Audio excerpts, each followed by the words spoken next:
Hello, dear pupils. Welcome to another lesson in English. Today, we will be learning cause and effect relationship.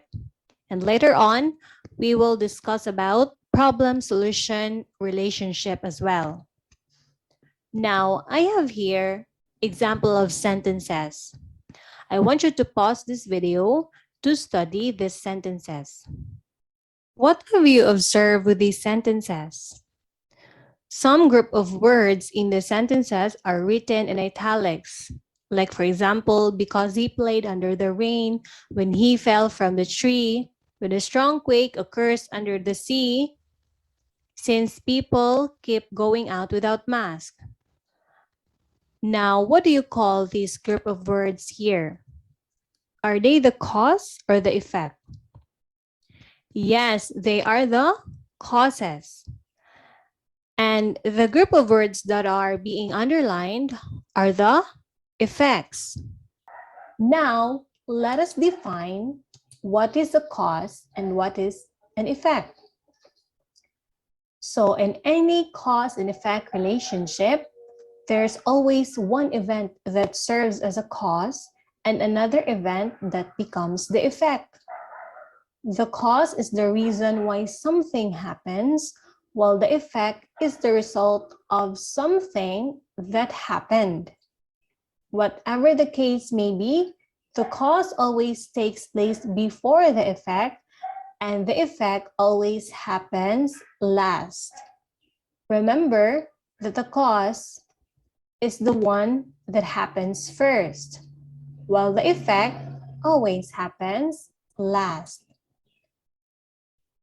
Now, to the sentences shown earlier, the causes are written in italics, while the effects are underlined. Since we're talking about cause and effect relationship, now this time we will also be learning, or we should know how to differentiate dependent from independent clauses.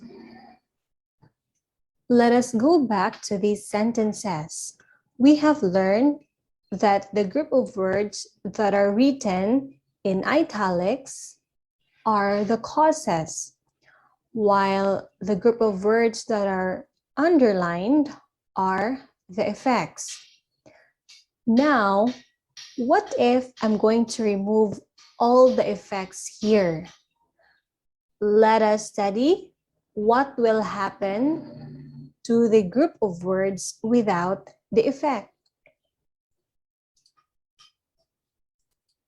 So here are the group of words or the causes without the effect.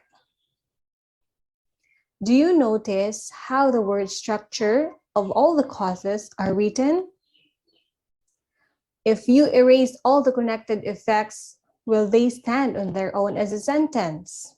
I guess they cannot stand on their own as a sentence. It cannot be completely understood because the effects are being removed. This group of words are called dependent clause, since they cannot stand on their own as a sentence, or they do not express a complete thought. They need to have the independent clause to make them understandable. Now, let us try to study this another set of words that represent the effect. Do this group of words have a complete meaning? Can they stand as a sentence on their own, even without the causes added to them? If your answer is yes, then you are right. This group of words have a complete meaning, and they are called independent clauses. The effective way of linking cause and effect ideas is by means of complex sentences. What is a complex sentence? It consists of one independent clause and at least one dependent clause. So these sentences shown here are called complex sentences. And these clauses are joined by subordinate conjunctions to show clear and precise relationship. What are subordinate conjunctions? These are examples of subordinate conjunctions. When the dependent clause comes at the beginning of the sentence, use a comma to separate it from the independent clause. Now, let us try answering this exercise. Using the specified subordinating conjunction, add a dependent clause to the given independent clause to form a complex sentence. Choose your answers from the box below. You can pause this video to answer it on your own. For number 1, I can't go to school today because the weather is not good. Number 2, Dennis bought a new jacket, although he had received one as a gift last week. Number 3, Jennifer decided to leave Jomar since she was too worried about his job. Number 4, let's follow our parents' advice so that we will have a better future. Number 5, Alexander has been working 60 hours a week because there is an important presentation next week. Now let us study these sentences. Children suffer skin rashes during summer, so they need to avoid the sun. We bought halo-halo, for it was hot during the day.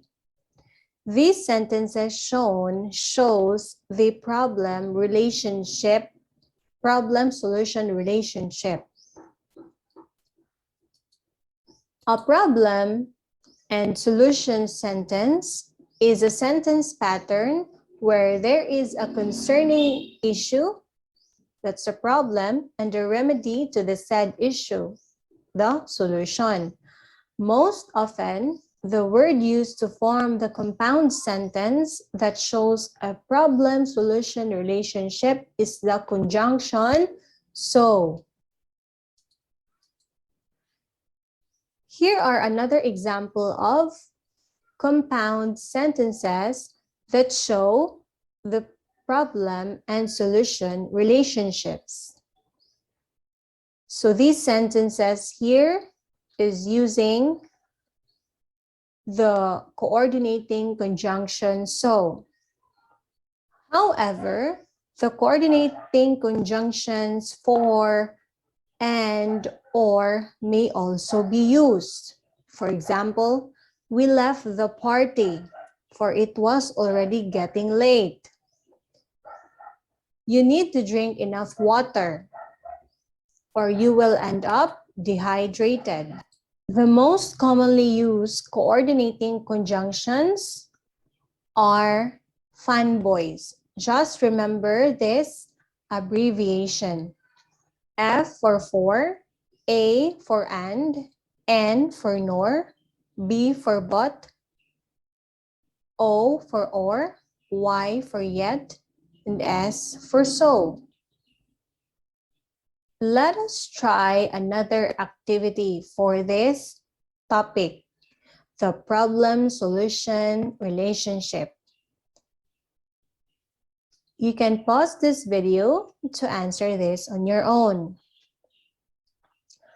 Okay, for number 1, I can't go home yet, for I need my travel pass. Number 2, she might forget about it, so you need to remind her. It started to rain, so the kids ran back to the house. It's too bright during the day, so bats only go out at night. The school is too far away from home, so I take the bus to school.